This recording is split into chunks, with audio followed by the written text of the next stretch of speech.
नमस्कार। आर्यवर्त टाइम्स में आप सभी का स्वागत है। बिहार में बीजेपी की अगुवाई वाले गठबंधन एनडीए ने लोकसभा चुनाव के लिए सीटों की साझेदारी की घोषणा कर दी है। राज्य की 40 लोकसभा सीटों में 17 पर बीजेपी, 16 पर जेडीयू, 5 पर चिराग पासवान की एलजेपी-आर चुनाव लड़ेगी। एक एक सीट जीतन राम मांझी और उपेंद्र कुशवाहा के हिस्से में आई है। इस साझेदारी में रामविलास पासवान के भाई और केंद्रीय मंत्री पशुपति पारस के हिस्से में कुछ नहीं आया है। साल 2019 के मुकाबले दो नए साझेदारों को एनडीए में जगह देने के लिए नीतीश कुमार की पार्टी जनता दल यूनाइटेड ने अपनी 2 सीटों को छोड़ दिया है। इसमें एक काराकाट लोकसभा सीट है जो राष्ट्रीय लोक मोर्चा के उपेंद्र कुशवाहा के हिस्से में आई है। सीटों की इस साझेदारी में जिस पार्टी का हाथ खाली रहा वह चिराग पासवान के चाचा पशुपति कुमार पारस के धरे वाली राष्ट्रीय लोक जनशक्ति पार्टी है। खास बात यह है कि साल 2021 में एलजेपी में टूट होने के बाद पशुपति पारस का धड़ा बीजेपी के साथ था और वो मंत्री पद पर भी थे। चिराग पासवान वहीं अकेले रह गए थे।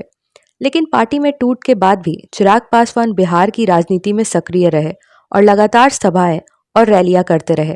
वहीं पशुपति पारस को जमीनी स्तर पर बहुत सक्रिय नहीं देखा गया।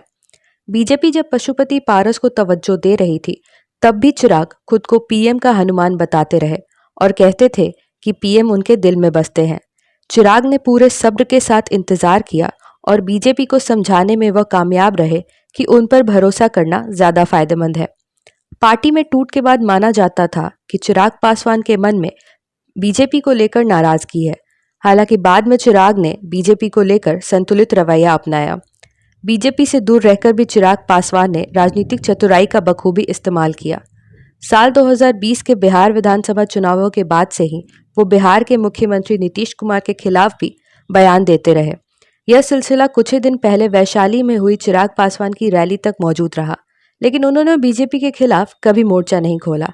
इस दौरान चिराग पासवान ने राष्ट्रीय जनता दल से भी अपने संबंध मधुर बनाए रखे। वो तेजस्वी यादव की इफ्तार पार्टी में भी दिखे और लालू परिवार के साथ पारिवारिक रिश्तों की बात करते रहे। हालांकि चाचा पशुपति पारस से तल्खी और उनके केंद्र सरकार में मंत्री बने रहने के बाद भी चिराग ने बीजेपी से अपना नाता पूरी तरह नहीं तोड़ा और कभी आरजेडी के खेमे में भी नहीं गए।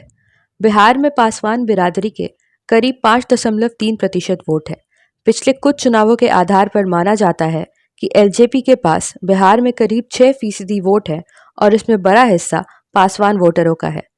एलजेपी में टूट के बाद पशुपति पारस के गुट ने भले ही कोई चुनाव नहीं लड़ा है, लेकिन कई मौकों पर चिराग पासवान ने साबित किया है कि एलजेपी के परंपरागत वोट उनके ही पास है।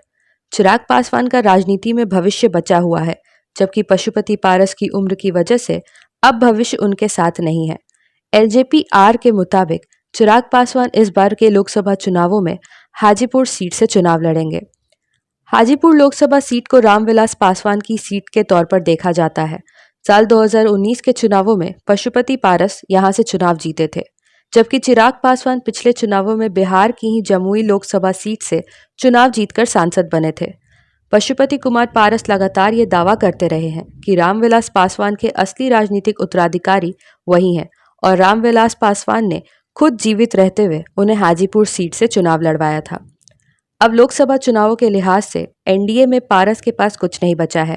ऐसे में उनके अगले कदम पर सबकी नजर होगी। आशा करते हैं आप सभी को हमारी यह वीडियो पसंद आई होगी। इस वीडियो को लाइक एवं शेयर जरूर करें, साथ ही कमेंट करके अपनी राय जरूर दें और हमारे चैनल आर्यवर्त टाइम्स को जरूर सब्सक्राइब करें। धन्यवाद।